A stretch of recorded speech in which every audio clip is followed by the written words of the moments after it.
Like my videos, subscribe my channel and don't forget to press the bell icon. Welcome to the Medic Visuals. आज हम जो इस nerve को discuss करने जा रहे हैं क्रेनियल नर्व में, that is the second cranial nerve which is called as optic nerve. यहाँ आपको सामने नजर आ रहा है, this is the optic nerve. इसकी क्या पाथवे है, लोकेशन है, किस तरीके से ये विजन में हमें सपोर्ट करती है, प्रोवाइड करती है, इन सब चीज़ों के बारे में हम डिस्कस करेंगे। तो सबसे पहले हम शुरुआत करते हैं कि ये सेकंड क्रेनियल नर्व है जो सेंसरी इंफॉर्मेशन ट्रांसमिट करती है रिलेटेड टू विजन, यानी देखने से रिलेटेड इंफॉर्मेशन को ये ट्रांसफर करती है। It is just like a cable कि ये जो है वो आपकी आईज से जो भी लाइट एक्सपोज होगी उसको रिसीव करके, कि वो ब्राइट लाइट है, डिम है, या जो लाइट के अलावा जो इमेजेस आपकी आंखों में बनती हैं उसको ट्रांसलेट करना कि क्या ये इमेज है, और ब्रेन आपको फिर उसके रिलेटेड इंफॉर्मेशन दे। तो ये इस केबल के तौर पे काम करती है जो कि इलेक्ट्रिकल इम्पल्सिस की फॉर्म में जो है वो आई से लेके ब्रेन तक ये इंफॉर्मेशन को ट्रांसफर करती है। तो ये जो लाइट एनर्जी है जो आपकी आंखों में मिलती है उसको रिसीव करके ये इलेक्ट्रिकल इम्पल्सेस की सूरत में ये ट्रांसफर करती है from eyes to the brain. ये ऑप्टिक नर्व जो है वो ऑप्टिक वेसिकल से डेवलप होती है, जो कि एक फोर ब्रेन आपका जो होता है उसकी आउट पॉकेटिंग है।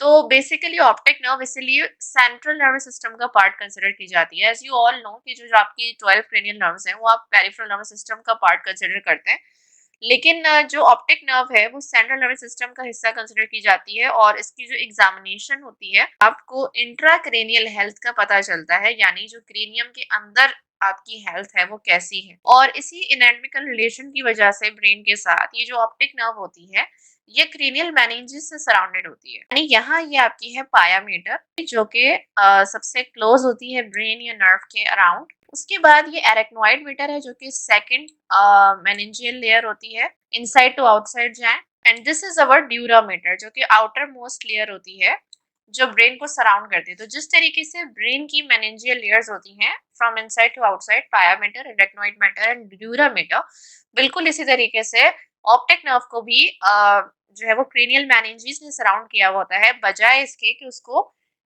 सराउंड करें एपिन्यूरियम, पेरिन्यूरियम और एंडोन्यूरियम जो कि दूसरी नर्व्स को सराउंड करती हैं। तो ये भी एक पॉइंट याद रखने का है इसकी डिस्टिंक्शन के लिए।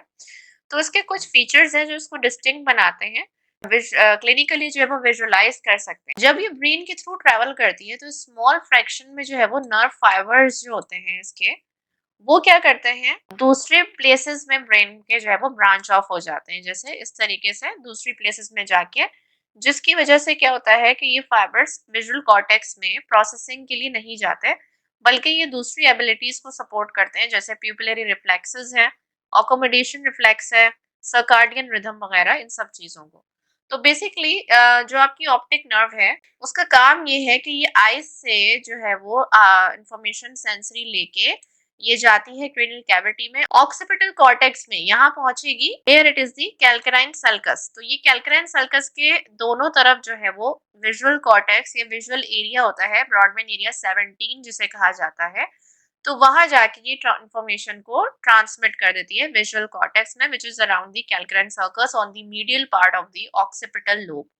तो ये इसका पाथवे एनाटॉमिकल कोर्स क्या है उसको हम डिटेल में आगे डिस्कस करते हैं। अभी बात हुई थी प्यूपिलरी रिफ्लेक्स के बारे में, जिसमें क्या होता है कि जो प्यूपिल्स होते हैं आईज के वो ऑटोमेटिकली एडजस्ट करते हैं, जैसे ब्राइट लाइट या डिम लाइट शो होगी उसके हिसाब से प्यूपिल जो आपकी आई में फ्रंट का पोर्शन होता है उसको वो एडजस्ट करते हैं। अगर ब्राइट लाइट है तो पीपल कंस्ट्रिक्ट होंगे, डिम लाइट में पीपल डायलेट हो जाते हैं ज्यादा विजन कैच करने के लिए। तो इसके अलावा अकोमोडेशन रिफ्लेक्स में क्या होता है कि ये बेसिकली क्या करता है, जब आप किसी नियर या फार ऑब्जेक्ट को देखते हैं उसके हिसाब से आपके आई लेंस को एडजस्ट करेगा। जैसे नियर ऑब्जेक्ट को देखने के लिए लेंस को थिकन कर देता है, इसमें ciliary muscles of I involve होते हैं जो कि आई लेंस की शेप को एडजस्ट करते हैं, और इस तरह आपकी आईज ऑटोमेटिकली फोकस करती हैं जहां भी आप देख रहे होते हैं। सर्काडियन रिदम आपकी बॉडी की इंटरनल क्लॉक है जो कि नेचुरल स्लीप वेक साइकिल यानी आपके सोने और जागने की साइकिल को मैनेज करती है और बहुत सारे प्रोसेसेस में कंट्रीब्यूट करेगी, जैसे ब्लड प्रेशर है, बॉडी टेम्परेचर है, ब्लड शुगर है। तो ऑप्टिक नर्व फाइबर्स जो कि इस मकसद के लिए ब्रांच ऑफ करते हैं ब्रेन में, वो ब्रेन को बताते हैं जो भी लाइट वो डिटेक्ट करते हैं उसके हिसाब से। तो बहुत सारे लोगों के जो ब्रेन है वो इस हेल्प को यूज करते हैं ताकि सर्काडियन रिदम्स जो हैं उनको होल्ड ऑन कर सकें डे टाइम और नाइट टाइम का हिसाब किताब और उसके हिसाब से जो आपके बॉडीली प्रोसेसेस हैं उनको रेगुलेट कर सकें। तो नेक्स्ट हम चलते हैं अपने एनाटॉमिकल कोर्स की तरफ कि एनाटॉमिक कोर्स उसका क्या इन्वॉल्व करता है। स्पेशल सेंसरी इंफॉर्मेशन ट्रांसमिट होती है from the retina of the eye to the visual cortex of the brain. अब इस चीज को डिस्कस हम इस तरह कर लेते हैं कि आपके जो आईज हैं जो आपको नजर आ रही हैं उसकी बैक पर यहाँ पे रेटिना होता है। ये जो रेटिना होता है दोनों आईज में, इसके अंदर जो है वो स्पेशलाइज्ड फोटो रिसेप्टर सेल्स होते हैं। फोटो रिसेप्टर मीन्स जो लाइट को रिसीव करते हैं। ये फोटो रिसेप्टर सेल्स जो हैं ये रॉड्स एंड कॉन्स कहलाते हैं। इनको रॉड्स एंड कॉन्स कहते हैं। जो भी लाइट आईज में शो की जाती है तो ये रेटिना जो है वो उसको डिटेक्ट करता है। ये रॉड्स एंड कॉन्स इसके अंदर फोटो रिसेप्टर सेल्स हैं जो कि डिटेक्ट करेंगे। तो ये जो आपका एनाटॉमिकल कोर्स है यहाँ से ये स्टार्ट होता है। तो सबसे पहले मैं बात करूँ एक्स्ट्राक्रेनियल और इंट्राक्रेनियल की कि ये एक्स्ट्राक्रेनियल और इंट्राक्रेनियल कंपोनेंट्स में डिवाइड होता है। तो अभी जो हमने बात करी रॉड्स एंड कॉन्स के बारे में, तो ये एक्स्ट्राक्रेनियल में आता है कि जो बेसिकली ऑप्टिक नर्व है वो कैसे बनती है। आपके जो रेटिनल गैंग्लियन सेल्स होते हैं इसके अंदर उनकी कन्वर्जेंस से जो है वो ऑप्टिक नर्व बनती है। तो यही वो सेल्स हैं जो कि इम्पल्सेस को रिसीव करते हैं रॉड्स एंड कॉन से जो आपके फोटो रिसेप्टर्स हैं। तो जब आपकी ऑप्टिक नर्व बन जाएगी उसके बाद ये बोनी ऑर्बिट को, that this is the bony orbit, ये आपका ऑर्बिट है जिसके अंदर आईबॉल मौजूद है और यहीं से optic nerve back of retina से, बैक ऑफ द आई से निकल रही है। तो ये ऑर्बिट को लीव कर देगी, यहाँ से ये निकल के और फिर ये क्रेनियल कैविटी में एंटर हो जाएगी। तो ऑर्बिट से ये कैसे निकलती है, यहाँ पे आपको नजर आ रहा होगा, this is the optic canal. ये ऑप्टिक कैनाल है, यहाँ इसके थ्रू जो है वो ये आपकी ऑप्टिक नर्व लीव कर गई है ऑर्बिट को। ये ऑप्टिक कैनाल जो है वो sphenoid bone, this is the sphenoid bone. तो इस स्फेनोइड बोन में ये ऑप्टिक कैनाल है जिससे ऑप्टिक नर्व निकली है। और ये ऑप्टिक कैनाल जो है वो अब आपकी रन कर रही है मिडिल क्रेनियल फोसा में। This area is middle cranial fossa. इस मिडिल क्रेनियल फोसा में ये रन करेगी और ये रन करती है close to the pituitary gland, यानी यहाँ पे हाइपोफिजियल फोसा होता है और इधर जो है वो आपका पिट्यूटरी ग्लैंड पड़ा हुआ होता है। तो पिट्यूटरी ग्लैंड से करीब जो है वो ये ऑप्टिक नर्व रन कर रही होती है। यहाँ पे आपका एक्स्ट्रा क्रेनियल पाथवे तो खत्म हो गया जैसे ही ये क्रेनियल कैविटी में एंटर हुई। अब हम इंट्राक्रेनियल पाथवे की बात करें तो इसको विजुअल पाथवे भी कहा जाता है। तो विजुअल पाथवे के या इंट्राक्रेनियल कंपोनेंट की बात करें कि मिडिल क्रेनियल फोसा में पहुंच के जो ऑप्टिक नर्व्स हैं दोनों आईज से जो निकल के आ रही हैं वो एक साथ यूनाइट होकर ऑप्टिक क्याजा बना लेती हैं। Here it is your optic क्याजा। इसके बारे में हमारी एक वीडियो भी है, शॉर्ट वीडियो, जिसमें आप इसकी डिटेल देख सकते हैं। आपके जो ऑप्टिक नर्व में फाइबर्स आ रहे होते हैं वो दो तरह के फाइबर्स आते हैं। एक तो आते हैं टेम्पोरल हाफ से, ठीक है। ये वो फाइबर्स हैं पेरिफेरल विजन या पेरिफेरल फील्ड के होते हैं, यानी जो आउटसाइड टेम्पोरल, समझ लें कि टेम्पोरल बोन चूंकि यहाँ पर होती है तो इसी वजह से जो टेम्पोरल हाफ से फाइबर्स इनको नाम दिया गया आउटसाइड वाले। और दूसरे फाइबर्स आपके पास आ रहे होते हैं नेजल रेटिना से, जिसको नेजल रेटिनल फाइबर्स कहा जाता है। यानी दोनों फाइबर्स रेटिना के हैं, ये टेम्पोरल रेटिनल फाइबर्स हैं और ये आपके आ रहे हैं नेजल रेटिनल फाइबर्स। ये फाइबर्स वो हैं जो कि आपके ऑप्टिक क्याजम में क्रॉस कर लेते हैं, यानी जो मीडियल साइड के या nasal half of retinal fibres हैं वो क्रॉस कर लेते हैं ऑप्टिक क्याजम में और ये क्रॉस करके आपके ऑप्टिक ट्रैक्ट्स में एंटर हो जाते हैं, जो आप यहाँ देख सकते हैं। ये जो निकल रहे हैं क्रॉस के बाद ये ऑप्टिक ट्रैक्ट्स हैं। तो ये फाइबर्स ऑप्टिक ट्रैक्ट में एंटर हो जाएंगे ऑपोजिट साइड के, जबकि जो टेम्पोरल हाफ से फाइबर्स जा रहे हैं वो सेम साइड पे रहते हैं इप्सिलैटरल। लेफ्ट ऑप्टिक ट्रैक की बात करें जो सामने से देखने पे ये वाला बनता है, तो लेफ्ट ऑप्टिक ट्रैक में आपके पास फाइबर्स होंगे, कहाँ से, लेफ्ट टेम्पोरल या लैटरल रेटिना से फाइबर्स होंगे, जबकि नेजल वाले जो है वो राइट साइड के होंगे क्योंकि वो क्रॉस करके आ रहे हैं क्याजम से। सो लेफ्ट ऑप्टिक ट्रैक में राइट नेजल या मीडियल फाइबर्स रेटिनल फाइबर्स होंगे। और राइट ऑप्टिक ट्रैक की बात करें तो इसमें फाइबर्स आ रहे हैं राइट टेम्पोरल रेटिना से और लेफ्ट नेजल रेटिना से। इसके बाद ये जो आपके ऑप्टिक ट्रैक्ट्स हैं, यहाँ आप देख सकते हैं कि ये थैलेमस आपको नजर आ रहा है। थैलेमस जो कि रिले स्टेशन है जहाँ पे बहुत से फाइबर्स आके सिनैप्स करते हैं। थैलेमस में जो है वो आपकी दो न्यूक्लियस पाए जाते हैं, एक लैटरल जेनिक्यूलेट और एक मीडियल जेनिक्यूलेट। तो ये जो आपके फाइबर्स ऑप्टिक ट्रैक्ट से आ रहे हैं, ऑप्टिक ट्रैक्ट से लैटरल जेनिक्यूलेट न्यूक्लियस में चले जाते हैं और वहां पे जाके ये साइनैप्स करते हैं, जो कि रिले सिस्टम है थैलेमस में।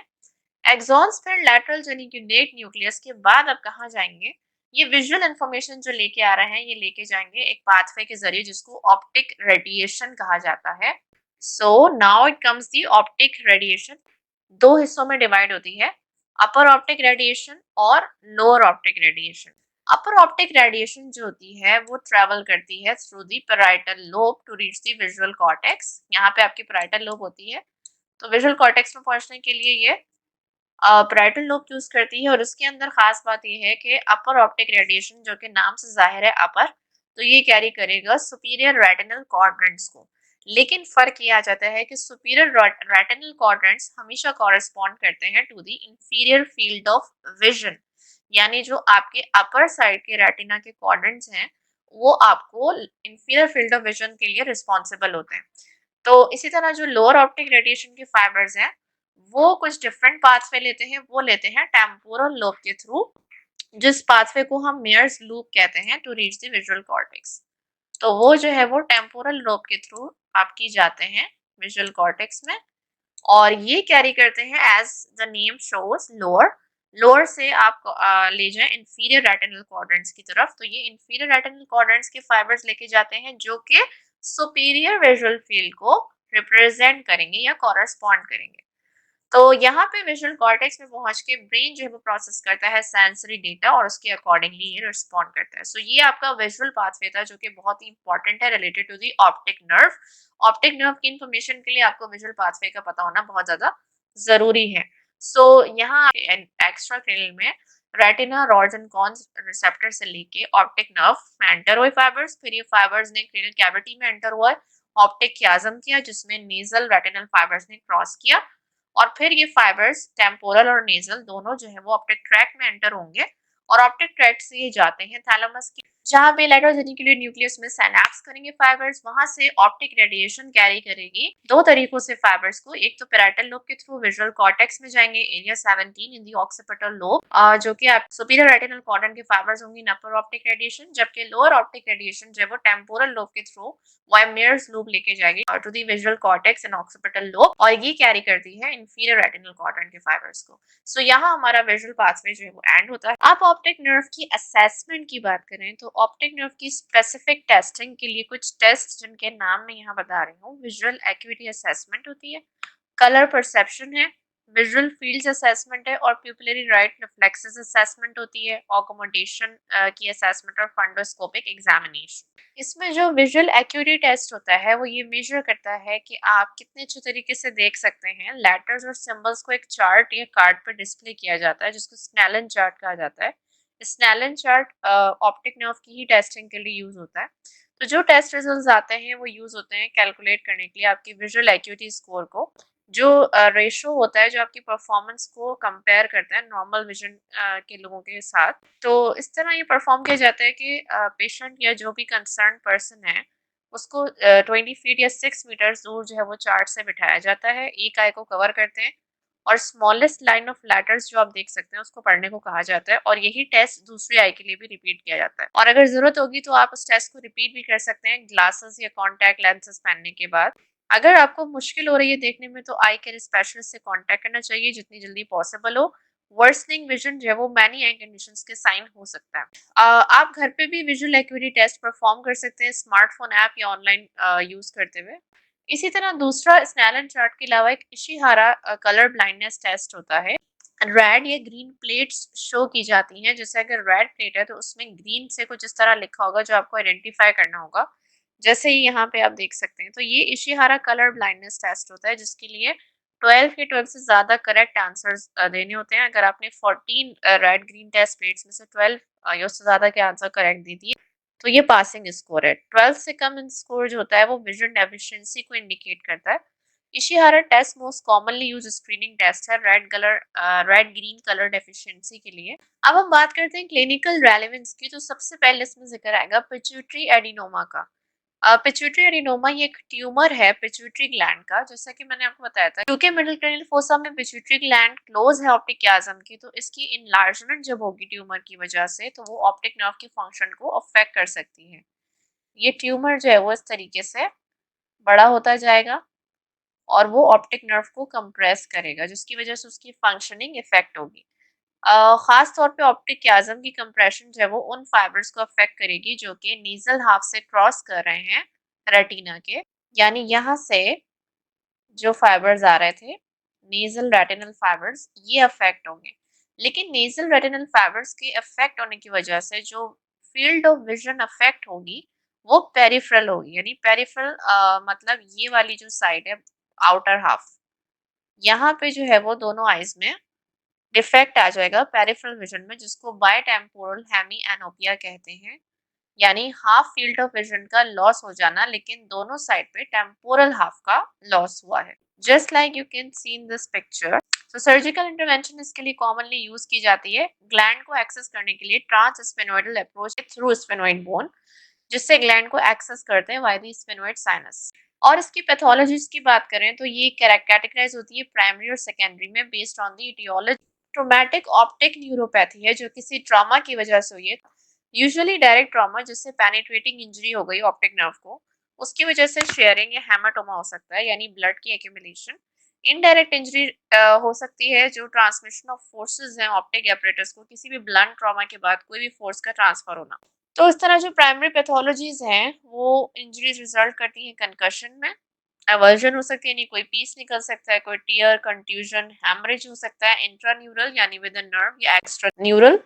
सेकेंडरी पैथोलॉजीज अराइज हो सकती हैं किसी भी किस्म के एडीमा की वजह से, कोई स्वेलिंग हो गई है जो कि प्राइमरीली ऑप्टिक नर्व की प्रॉब्लम नहीं है लेकिन सेकेंडरीली कॉज कर रही है। स्कीमिया हो जाए यानी black of blood supply, microvascular thrombosis हो जाना, ब्लड क्लॉट्स बनना, या फिर नर्व का इंफार्क्शन। तो अगर ऑप्टिक नर्व को डैमेज होता है या उसके पाथवेज को तो उससे विजन लॉस होता है। ऑप्टिक कियाज्म पर ऑप्टिक नर्व स्प्लिट होती है और उसके हाफ फाइबर्स क्रॉस करते हैं दूसरी साइड पे।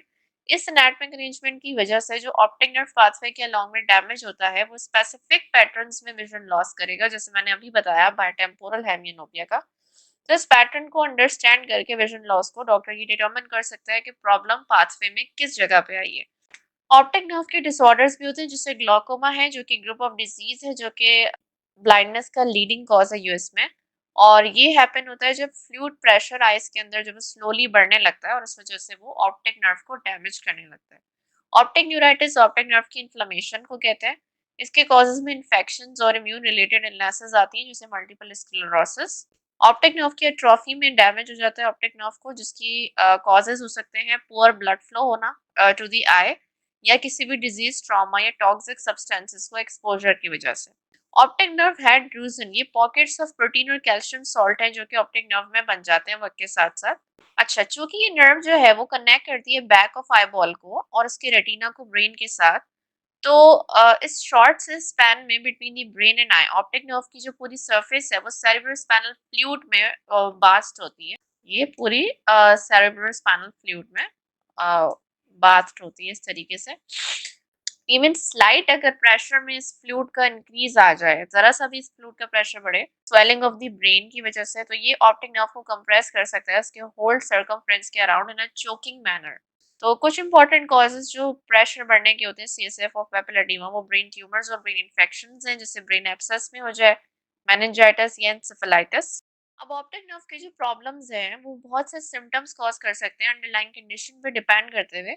ये सिम्टम्स वक्ती भी हो सकते हैं या मुस्तकिल भी हो जाते हैं। इनमें मोस्ट कॉमन सिम्टम्स जो होते हैं वो आता है ब्लाइंड स्पॉट्स जिसको हम स्कोटोमास कहते हैं, ब्लर्ड विजन होना, धुंधला नजर आना, कलर ब्लाइंडनेस हो जाना, डबल विजन ये जिसको डिप्लोपिया कहते हैं, आई इरिटेशन है, आई पेन है, और आईज में लाइट फ्लैश होना जिसको फोटोप्सिया कहते हैं, headaches, nausea, vomiting, night blindness जिसको नेक्टेलोपिया कहा जाता है, और पार्शियली विजन लॉस यानी हाफ विजन लॉस हो सकता है, लो विजन या फिर कंप्लीट ब्लाइंडनेस भी हो सकती है, पेरिफेरल विजन लॉस हो सकता है, और सर्टन विजन लॉस या फिर विजुअल फील्ड में डिफेक्ट्स आना।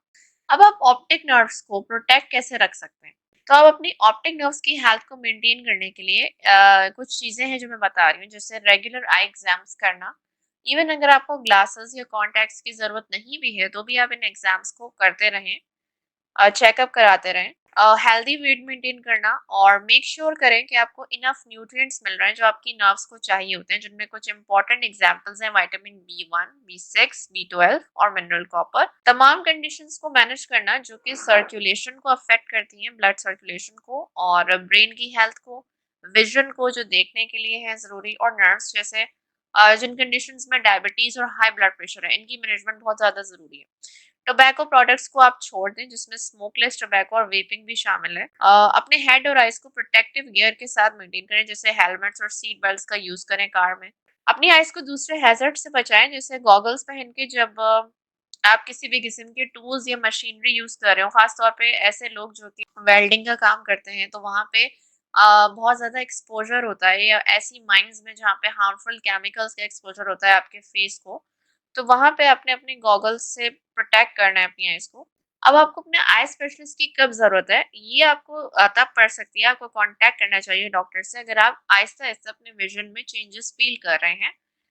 अगर आइज में पेन बढ़ रहा है या विजन लॉस हो रहा है, जिसमें ब्लड विजन या डबल विजन शामिल है, और फौरी तौर पर मेडिकल अटेंशन लेने की जरूरत है अगर अचानक से कोई विजन चेंजेस आई हैं या लॉस हो गए, स्पेशली अगर आपको पहले कभी नहीं हुआ है। So this is all about the optic nerve. Hope कि इतनी इंफॉर्मेशन और इतनी डिटेल्स आपके लिए इसको समझने के लिए काफी होंगी।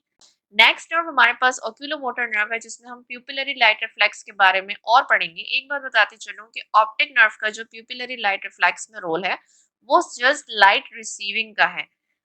चूंकि ऑप्टिक और ओक्यूलोमोटर दोनों नर्व्स जो है वो प्यूपिलरी लाइट रिफ्लेक्स में इन्वॉल्व होती हैं, लेकिन जो एफरेंट लिम्ब का पार्ट होता है, यानी जो रिसीविंग पार्ट होता है, जब लाइट आपकी आंख से टकराएगी, एंटर होगी, वो पोर्शन ऑप्टिक नर्व कवर करती है। देन उसके बाद जो इफरेंट लिम्ब है, यानी उसको सेंस करके एज पर रिक्वायरमेंट रिस्पॉन्ड करना, ये ऑक्यूलोमोटर नर्व का काम है, जो कि हम नेक्स्ट वीडियो में डिस्कस करेंगे। Till then, thank you.